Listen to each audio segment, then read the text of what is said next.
Welcome to the Anxiety at Work podcast. I'm Chester Elton, and this is my co-author and dear friend, Adrian Gostick. We hope that the time you're going to spend with us is going to help remove the stigma of anxiety and mental health in the workplace and your personal life. We invite experts from around the world of work and life to give you ideas and, most importantly, the tools to deal with anxiety in your world. And our guest today is our good and dear friend, Martin Lindstrom. Martin is the founder and chairman of Lindstrom Company, the world's leading brand and culture transformation group. Time magazine has named Lindstrom one of the world's 100 most influential people, and Thinkers 50 has selected Lindstrom to be among the world's top 50 business thinkers. Lindstrom is a keynote speaker and author of 7 New York Times bestselling books, including Biology and his most recent, The Ministry of Common Sense. We are delighted to have our good friend Martin on the show. Welcome to our humble podcast. Thank you so much. It's a pleasure to be with you. Martin, we're thrilled to have you on the show. I've been reading The Ministry of Common Sense. It's a funny, so practical read. So I'm thrilled to, talk a little bit about the book, but also your perspective about marketing and about leadership. You're a cultural expert. You're also a marketing expert. So it's going to be really fun. It's been interesting to talk about reframing anxiety, maybe anxiety at work in a different way with you, from the perspective of somebody who's a branding guru. So your book, The Ministry of Common Sense, is about practical steps leaders can take to make their organizations smarter and stop doing dumb things. So tell us a little bit about the book and how you're helping clients instill more common sense and maybe how anxiety might have influenced your thoughts. I think what's really important to understand is that we are very, very busy at the workplace thinking about ourselves. We think about our KPIs. We think about how we can get up in the hierarchy. And suddenly the world is being seen from one point of view, which is from inside out. What we forget in this whole process is to see it from outside in. That means through another lens. And remember, common sense is defined by a word called common, seeing things from another point of view.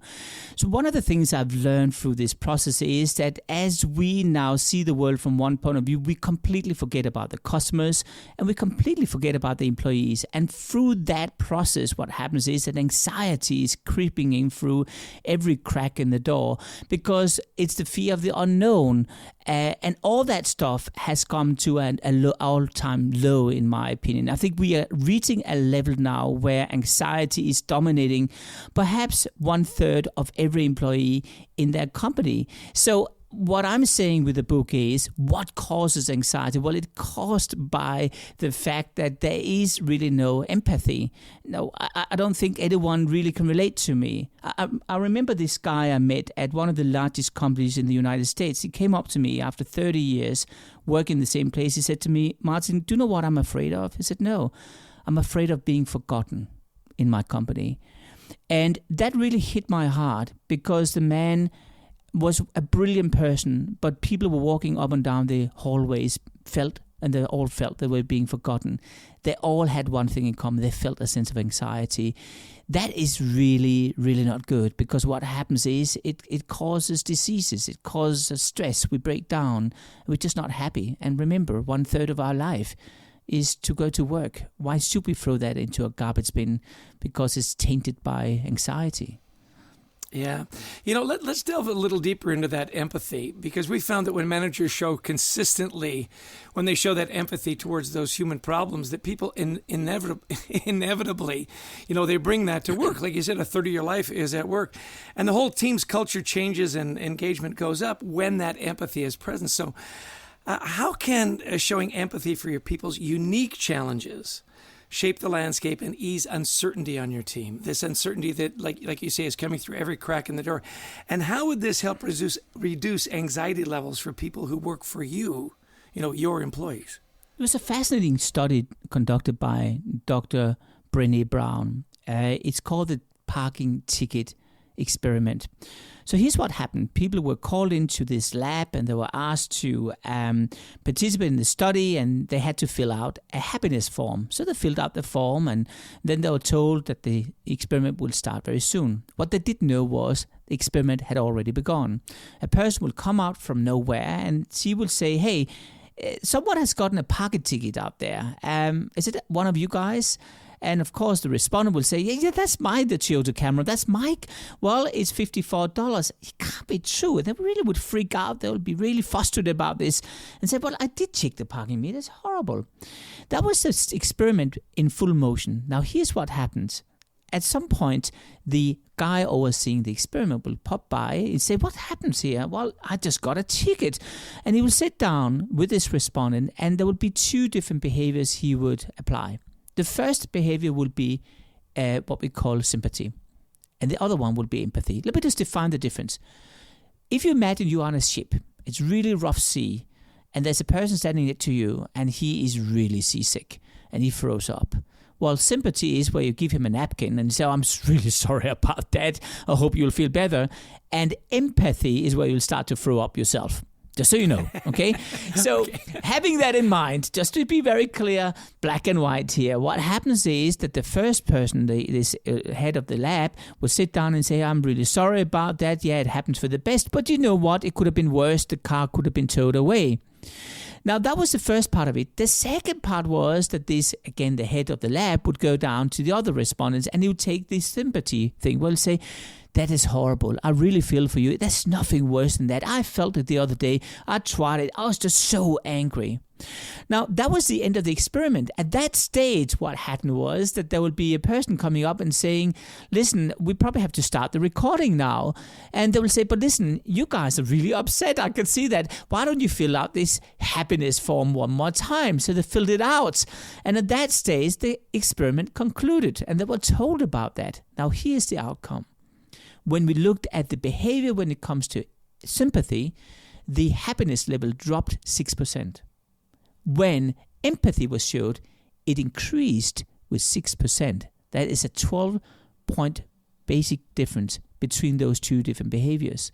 And that brings me back to a workplace today, because I don't think we have any ability today to execute empathy at the workplace. Why? Because we never learned it. Now, did you go to empathy class? I mean, it's first recently I started up a range of schools in Denmark, in Northern Europe, which is all about empathy. It have never existed before, because it's a skill set we need to learn. We need to train our muscle. We need to have to train our manners in our life.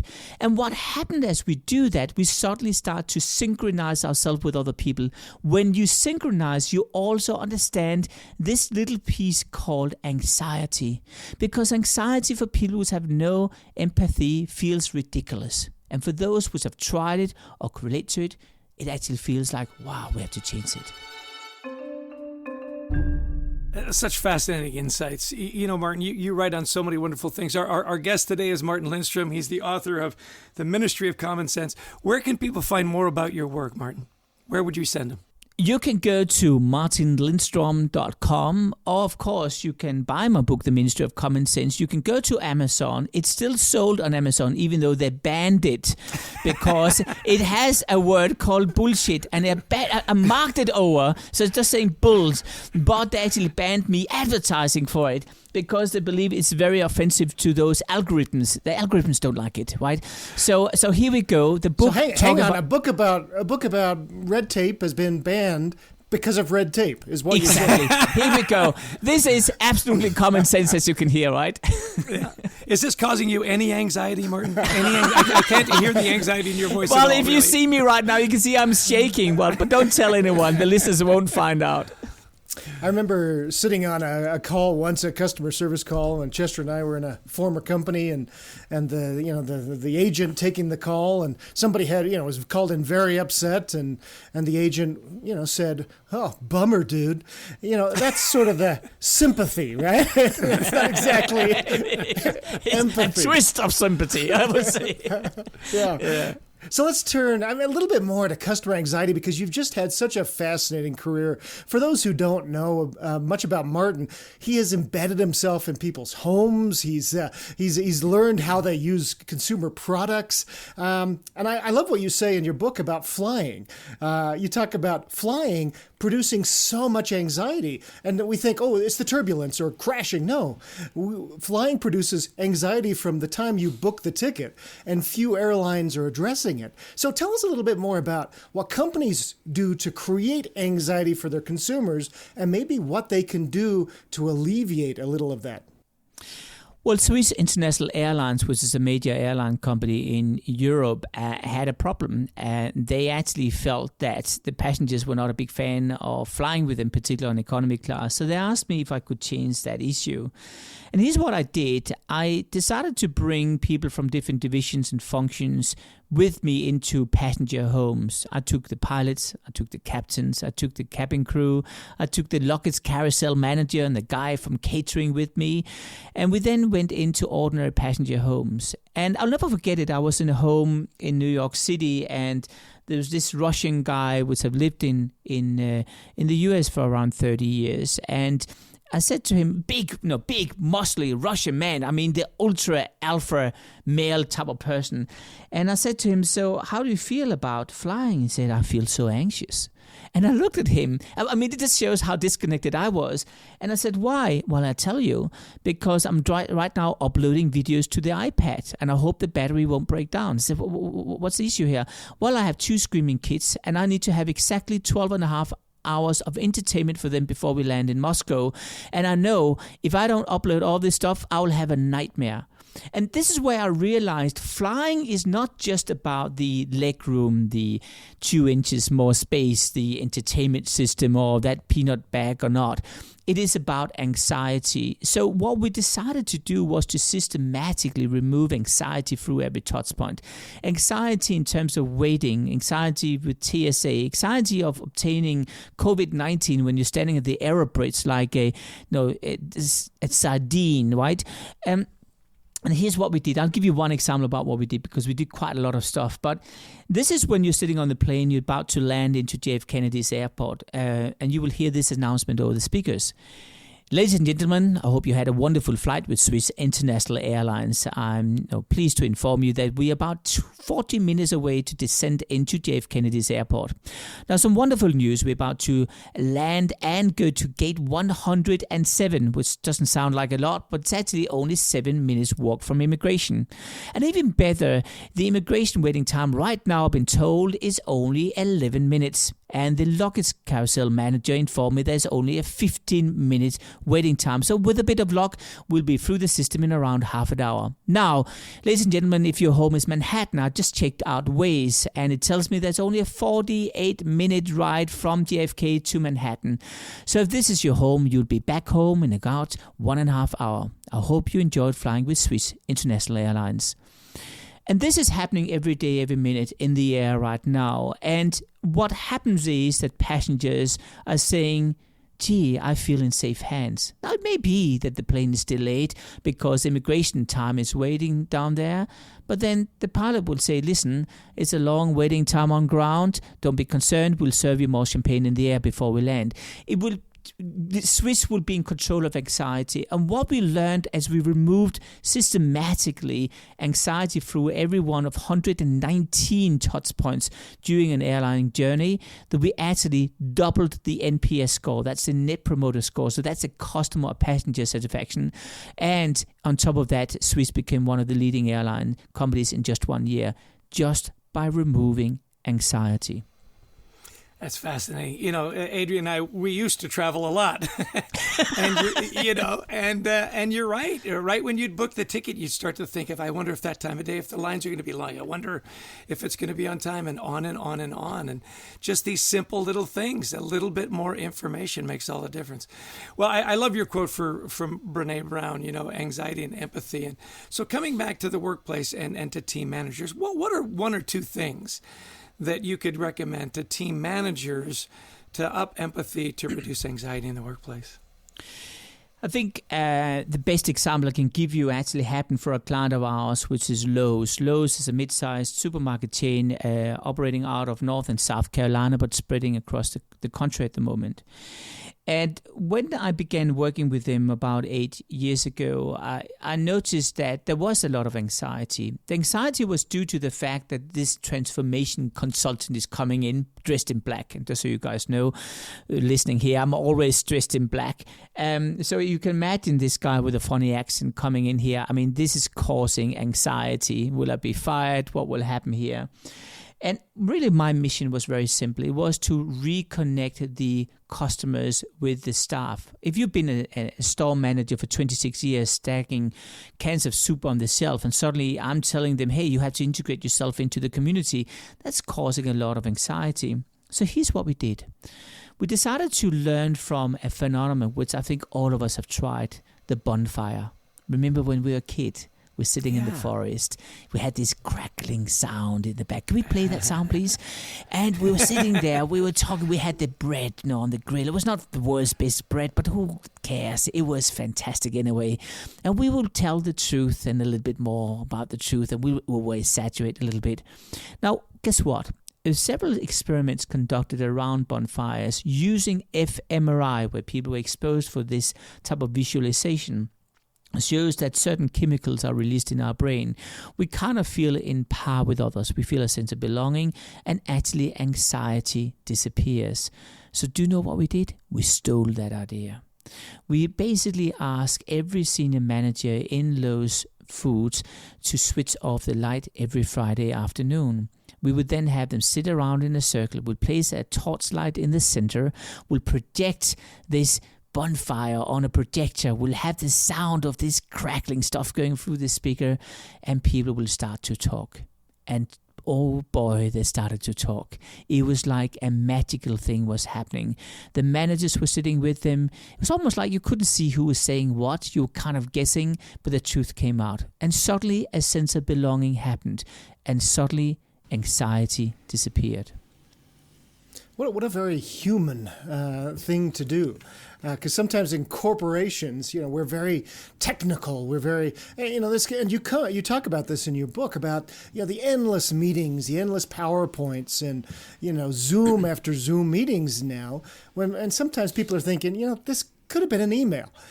So how do we communicate maybe in a better way that'll bring down anxiety? So people still get the information they need, but they aren't getting overwhelmed or stressed by sifting through all this information, which is leading to stress and anxiety.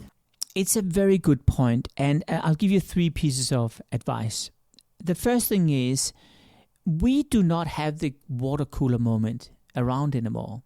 The water cooler moment, along with the walking down the hallway, along with the post-meeting, along with the canteen moment, or the cigarette break, or that lunch break, all those moments are gone. And I do know that the CFO is thrilled about it, because you really couldn't timesheet that stuff. It was seen as complete and utterly wasted time. But what I think we've learned now is it actually creates a human buffer. It creates that emotional glue or that connection between us, which is aligning us in our mindsets. It's almost like a way to align our frequencies.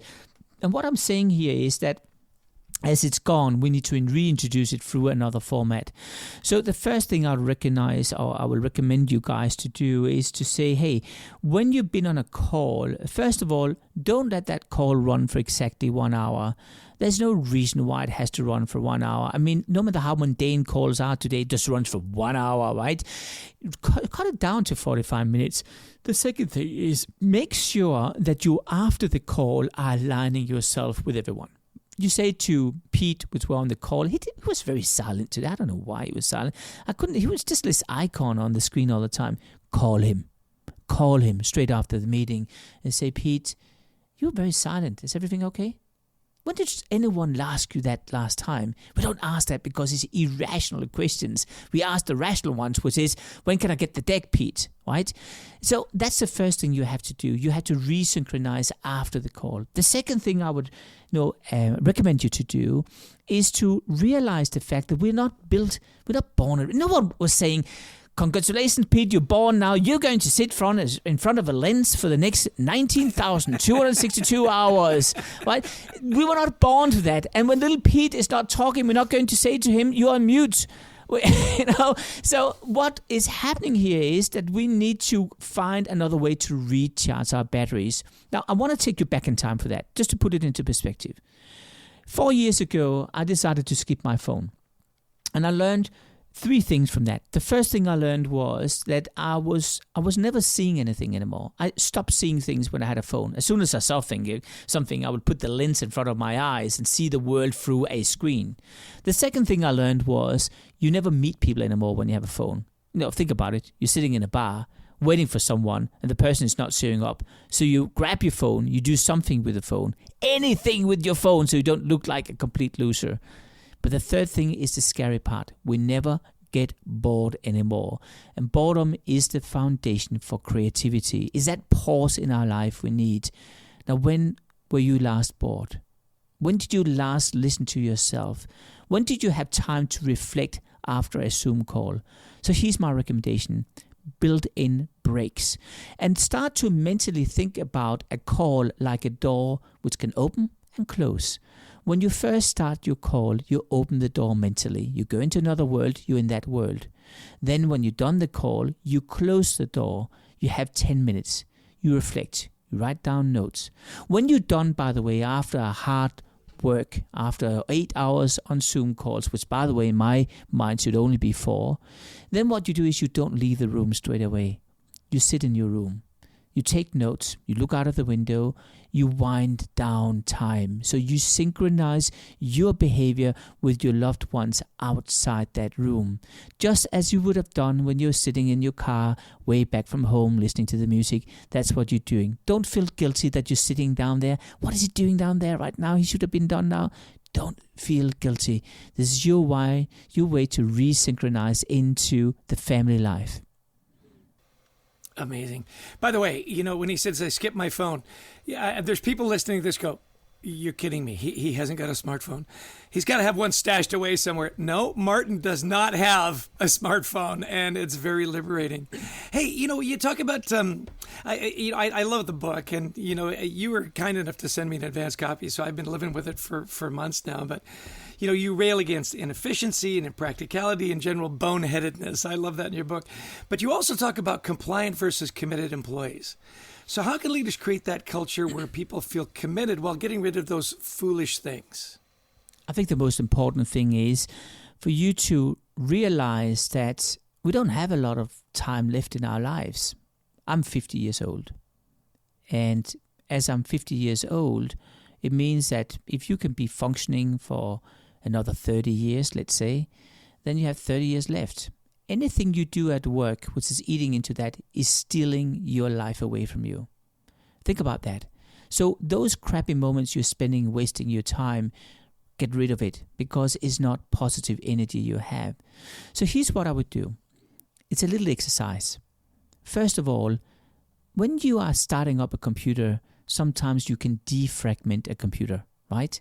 Defragmentation means that you're storing the memory in a different way, that it suddenly becomes more efficient. It's just working better. When did you last defragment your life? Defragmentation should happen now. As I tend to say, there's no going back to work right now. It's going forward to work. It basically means that we need to ask ourselves, what did I do in the past which I shouldn't replicate today? I'll give you an example. I, for example, watched a lot of YouTube videos. I realized that when I looked at my notes, and I can't even remember what I watched. It was just waste of time. So what I tend to do is to say, let's defragment your life into 4 different buckets. One is what I call illuminate. That is all the stupid things like my YouTube videos. One is what I call park. That's the one way of saying, do you know what? I'm not sure if I should get rid of it or not. I don't think it's healthy. One is what I call improve, and one is what I call keep. Now, once you do that, you will probably realize that a lot of the stuff you do every day is parked under kill. Because we are not even questioning ourselves anymore. We are on autopilot. Now, this is the first advice I'll give you. What you will realize is that now you slowly have to change your life around that, which is fantastic because now you're defragmenting your life. What you reality are doing is, we have a to-do list, right? This is the un-to-do list, where you're unticking all the crap we have in our life, which we're bringing with us in our bag. We're not even, it's a little bit like, when you're moving, you can either choose to do the serious move where you clean it up, or you can choose just to put everything in the boxes and we'll repeat the cycles one more time. Well, that is what we're talking about here. Now, the second thing I'll recommend you to do at work is to ask yourself, what frictions do you have which are really frustrating? Let me give you an example. I was doing this session with a very large bank. I had 1,200 people in my workshop, bankers in New York City. And I said to them, what causes you the most anxiety? Guess what the answer was? Emails. Oh, all those emails. On average, they said to me, they claim they receive 800 emails a day. So I said to them, would you like to change that? Of course, they said yes. I said, let's do this. Do you know there's a direct correlation between the number of emails you send and the number of emails you receive? Right? So what I'm going to do is I'm going to remove the CC button and I'm going to remove the reply all button. Oh, you can't do that, one guy from compliance said. I said, do you want to bet? Why don't we do the following? We do this for a month. We'll see what happens if the world collapses. If it collapses, I apologize. I'll refund my consulting fee. And if it doesn't, you apologize to everyone. After a month, we've halved the number of emails. Literally, it was 352 emails on average across 1,200 people. And there was not a single complaint. And he still today is actually quoted saying, I was wrong. And this is the moment. It's not for me to say I'm right every time. But what I'm saying here is that these are small frictions which have a profound impact on cleaning up our lives, which also is not costing a lot of money. So what you should do is take photos of your frictions. Take a photo of your inbox. Take a photo of that stupid things happening when you check in and you had to fill out that form. Take photos of that. Then share those photos with your colleagues and ask them to do the same. Hang it on either your virtual wall or on the physical wall in the meeting room. And then point out the one thing you all are in agreement with. We want to get rid of that. That's causing frictions. That's causing anxiety. And then you do it underground, under the radar. Don't tell anyone about it. Just do it. Remove that thing. And once you've done it, allow yourself 90 days, 3 months to do that. Once you've done that and it works, then celebrate it.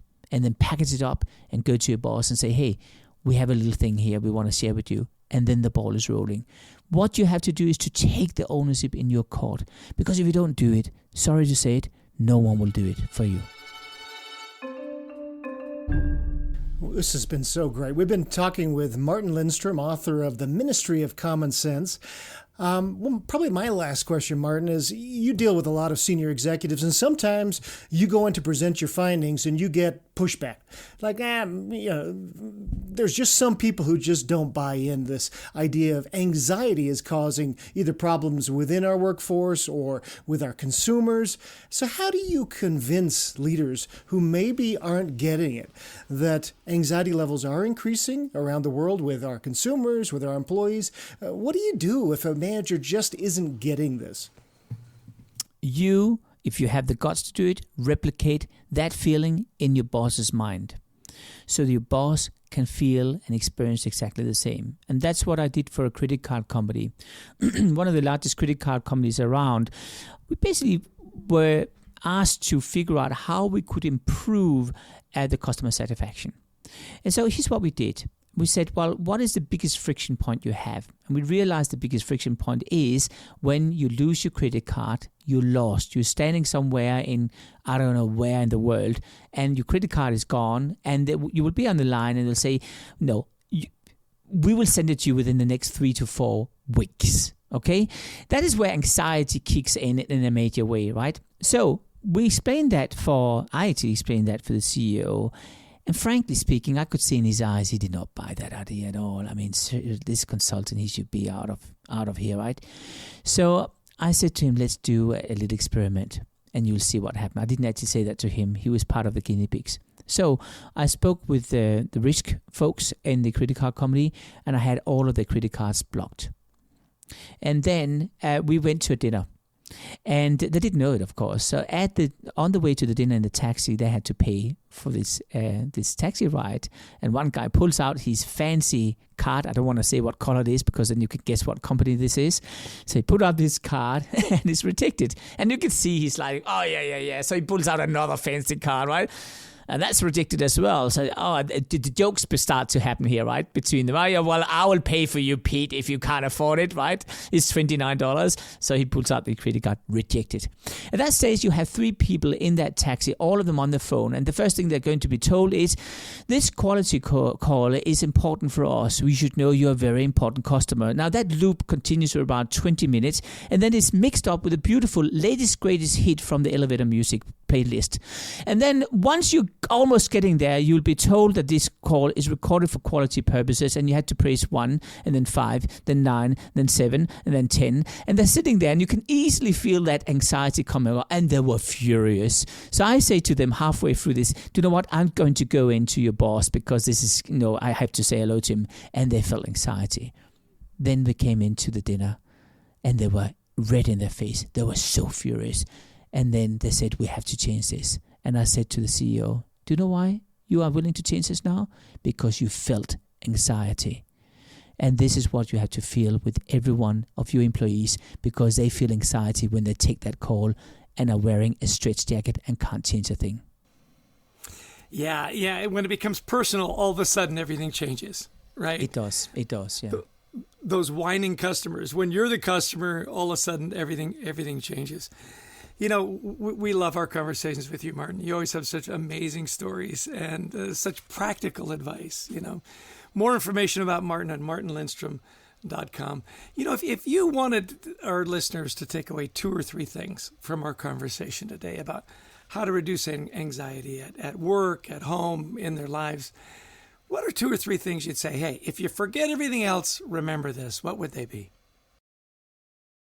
The first thing I would strongly recommend you to do, which is not something we talked about, but which I think is super important, that is the concept of transformation. We go through transformations all the time in our lives. You've tried it, you go to the theater, you dress up, you're ready to kill. It's amazing. Transformation helps us to synchronize our minds with our surroundings. We don't transform anymore. We sit in our little crabby room in front of a screen. Transformation is gone. We know today there's a direct correlation between lack of transformation, depression, and an increase in anxiety. So the first advice I would give you is create transformations in your life right now. When you go to work, even though it's the neighbor room, go outside your main door, walk around the building, go back in again, and then you're at work. It helps you to transform your mindset. I know it sounds ridiculous. The biggest CEOs in the world are doing it as we speak. That's advice number 1. Advice number 2 is, I think it's important for you to understand that your productivity is not measured on how many Zoom calls you can possibly squeeze into your diary a day. It's not managed or measured based on how big is your deck. It's not measured based on how many spreadsheets you can send on. It's measured on what you can contribute with, besides saying, yeah, Mike, I agree with you, Mike, or let's park that one, Sue. It's more than that. And you can only contribute with things when you are in charge, when you lead the conversation rather than computers and technologies leading you. That's the reason why I would strongly recommend you to create breaks between your Zoom calls. Half an hour or an hour where you prepare. Today we're sitting preparing for the next meeting in the meeting we're in right now. There's no way you can contribute with anything quality besides just those 2 fancy lines which you're repeating every time. So my second advice is build in breaks. You are not wasting your time. You're not letting your employer down. In fact, you're just recovering from a potential risk of anxiety. I think the third thing for you to think about is that as we work in our daily lives, we sometimes have to stop up, pause, and reflect on our lives, to defragment our lives, to untick the tick box list. This is the moment for you to do it. We've never had a better time in history than right now, because there is no such thing as going back to work. It's all about going forward to work. And with that, rebuild our life and get rid of that anxiety once and for all. Just between me and Chester, Martin, we've loved all these podcasts, and every one we do is our favorite. And now this is my new favorite podcast. It's such great advice that you've given, Thank you. so practical. And thank you so much for being with us today. This has been a true joy for us. Thank you. Likewise. Yeah. Let me just pile on the Martin Lindstrom fan club. For those of you that are listening, as brilliant as his work is, and it is brilliant, and as good as his work is, and it is so good, he's an even better person. We are so honored not only to know you professionally, but to call you our friend. Martin Lindstrom is one of those guys that just makes the world a better place, and we are honored to know you. Thank you. And do you know what? I can only say the same. Thank you for inviting me, and thanks for being my friends. You got it. MartinLindstrom.com, the Ministry of Common Sense. Anybody can buy one copy. Buy two, one for you and one for a friend. And on that note, Martin, we'll let you go. Thanks so much. Thank you. Well, Chess, what a terrific perspective. We've talked with a lot of psychiatrists in this podcast series. We've talked with people who are business leaders who've suffered from anxiety, but we really haven't had somebody on who talked about anxiety from a consumer perspective. It was so interesting, wasn't it? Well, and refreshing, to see the anxiety comes at you in all different forms, in all different parts of your life. I'll tell you what I really loved was the Swiss Air example. Because you and I mean, that's something I think most people can relate to, because most people have jumped on a plane at some point, and it is stressful. And to your point, it's not the turbulence, it's not the food, it's not the legroom. It's how am I going to get there? How am I going to get through security? How am I going to get my bags? How am I going to get from the airport, through customs or to downtown? And wasn't it interesting that simple little bit of just a little more information? Because I will tell you, when you and I were flying a lot, the worst thing that could happen as you were coming to the end of your flight was no information. Yeah. Right? Or you'd go through a bunch of bumps and stuff, and there was silence. Oh, yeah. Just give me a little heads up. Yeah. Just, so everybody understands. I mean, Chester and I, we've flown millions and millions of miles. We are the triple platinum on lots of airlines. And you're exactly right. You feel sometimes you're treated like children, you don't need to know. Right. And what I loved what he said about that was that we systematically went through 119 touch points, everything from ordering the ticket to as we're about to land to, the signage. And I just love that idea that he said anxiety is dominating every aspect of our employees' lives and our consumers' lives. And are we being aware of that? Yeah. And wasn't the credit card example just brilliant? Here are all these executives going, yeah, no, I'm not buying it. And then he cancels all their cards. I love that. And it's, and I too liked what he said too about, the difference between sympathy and empathy. Yeah. And again, it's part of this, how much, say with consumers or with our employees, are we being sympathetic? The bummer dude, right? Versus, are we being empathetic? Are we understanding how they're feeling? It makes such a difference. I know a little while ago, I think you were working on your Wi-Fi, weren't you? And you had an example like that where one of the reps you talked to was a little bit more empathetic, and it made a huge difference. Oh, yeah. Once I got to, I'm trying to think of her name. It was like Crystal or something. And she was just she had a great voice to begin with, that calming kind of voice, and then filled in all the gaps for me. It is interesting when Martin talked about the un-to-do list. That really struck a chord with me. He said, what are you going to eliminate? What are you going to park? What are you going to improve? And what are you going to keep? Look at your screen time. Look at, and I'll tell you, I can't believe he said this, because he said, I'm watching this YouTube video, and then 10 minutes later, I couldn't remember what it was. Yeah. I've done that. I get locked into these series. I love the whodunit things. And all of a sudden, the other day, I was thinking, how did that story end? Well, if I can't remember, it couldn't have been that important. Oh, yeah. You'll end up watching the same show. You're 15 minutes and you go, have I seen this? Yeah. No, and I love what he said about, that part of defragment your life. And it's also just get rid of those frictions and frustrations. Like I love, eliminating the reply all. How much of our lives is spent, listening to something that shouldn't, be replied all.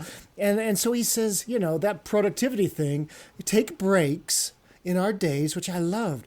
And I love this idea. I haven't heard this idea in this way before about creating transformation. So, for example, when you get dressed up at the end of the day to go to dinner or go to the theater or wherever, which we don't do anymore, so are you creating, in a way, artificial transformations? I'm going to go for a walk. I'm going to leave work behind. I'm going to go to dinner with the family, and I'm going to do something to create a transformation in my life. Yeah. It is funny every now and again, and you've noticed this with me from time to time. I'll show up in our Zoom calls and I'm wearing a tie. And not that anybody cares, it just makes me feel a little different, makes me feel a little better. I'll tell you, the last thing that I wanted to point out was the bonfire moment. I thought that was really interesting. At the end of this tough retail day, we're going to play the crackling music, we're going to put a light in the middle, and we're just going to talk. And he said how liberating that was for people to just have that moment to reflect, to decompress, to have that bonfire moment. I thought, wow, how important would that be to do just in your personal life, just with your family? Let's decompress, which makes me think I really do want to invite all our listeners to join our We Thrive Together community online, where we create this safe place to talk about anxiety, to talk about wellness. I mean, that can be your bonfire moment. We bring in experts, we play the podcasts, people, talk to each other, they share best practices. And I think that, maybe in our small way, that's our bonfire moment for the people that, read our books and listen to our podcast. What do you think? I think that's a terrific way to sum things up. I think my last thought is that when Martin, at the very beginning, he said, in many ways, we've lost the ability to see the world from others' perspectives. We see from inside out.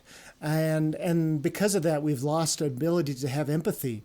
And if you want to have a better company that serves customers better, you've got to see things from outside in. If you want to have a better team where people are more engaged and more committed, you've got to see things from outside in. See things from others' perspective. So I think that's my close today. So are we able to maybe leave ourselves behind a little bit and open up our perspective? So it's been just a terrific podcast. We want to thank our producer, Brent Klein, Christy Lawrence, who books amazing guests like Martin Lawrence, and to all of you who've listened in, right, Chess? Yeah, and if you like the podcast, please share it. We're trying to remove the stigma of anxiety and wellness in the workplace.